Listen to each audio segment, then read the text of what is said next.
Welcome back. This is the SDS Tooth Center. My name is Raphael Chuku. I'll be your teacher on this topic once again, using calculating student results. In our two previous videos, we showed you how to calculate total score. In our recent video, we showed you how to calculate the average score for these three students. This is the total score we did in our video.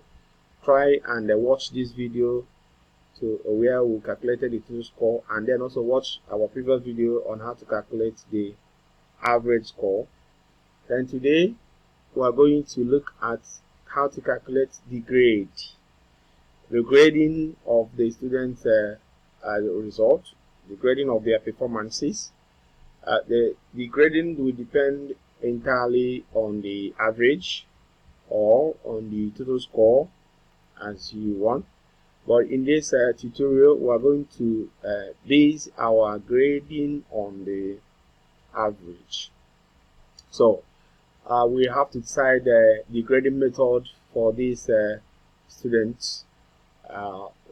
From a certain range of number should be graded A, a certain range of number should be graded C, a certain range of number should be graded P.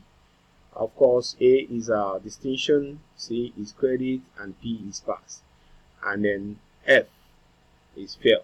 So how we do it, we are going to use the function if. It's called a conditional statement.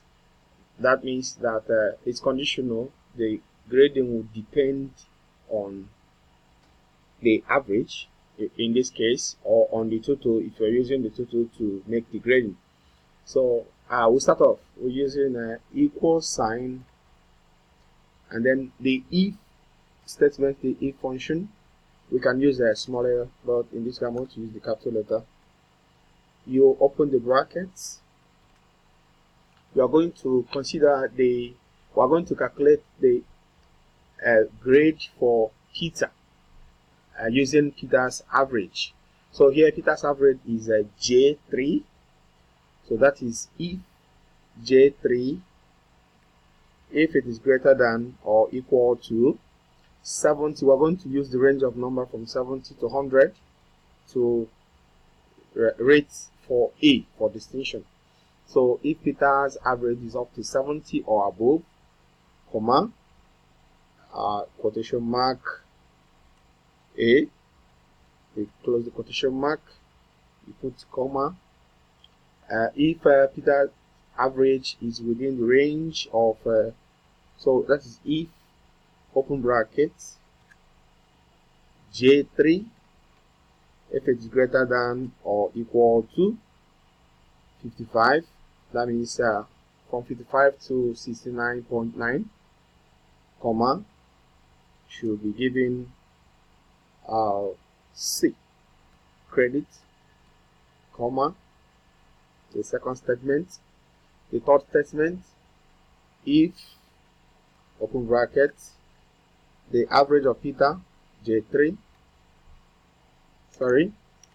if, open brackets, average of Peter J3 is greater than or equal to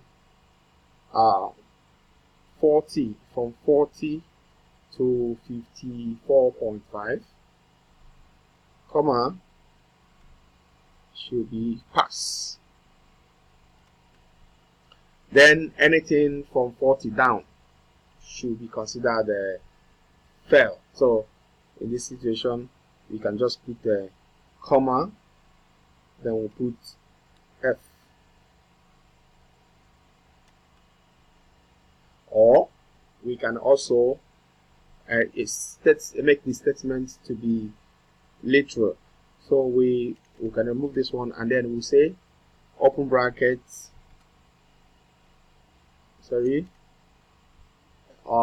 comma, if, open brackets,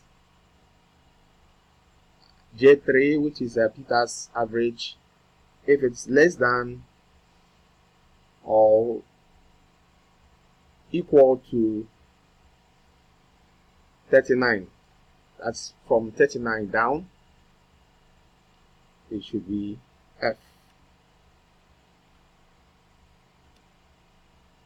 But let us just use the simplest method, because this one is going to take you further. So once you have put the statement for P, then comma F. It's just simple like that. So you have to consider the number of open brackets. So here we have 1, 2, and 3. So we'll close the statement with 3 closing brackets. So that is just simple. Then you press your enter key. So in this case, you see Peter has C. Then you drag this down. Yeah, Paul has a grade of P, and Ada has a grade of A, because the reason Ada got A is because Ada's average is greater than or equal to 70. Is within 70 to 100. The reason Paul got P is because Paul's average is within 40 to 54.9. Then the reason Peter got C is because his average is within the range of 55 to 69.9. So it's pretty simple, as you can see. Using this statement, you can always check your formula on the formula bar. Look at it very well to be able to make corrections or statements as the case may be. So don't forget always to subscribe to our YouTube channel to be getting loads and loads of our new exciting videos on matters that will interest you. Just try also to view our previous videos so that you'll be able to learn how to calculate the total score and then the average. The tool will help you to be able to learn how to calculate the grade. So thank you, and have a nice time. Don't forget to subscribe to our YouTube channel. Thank you.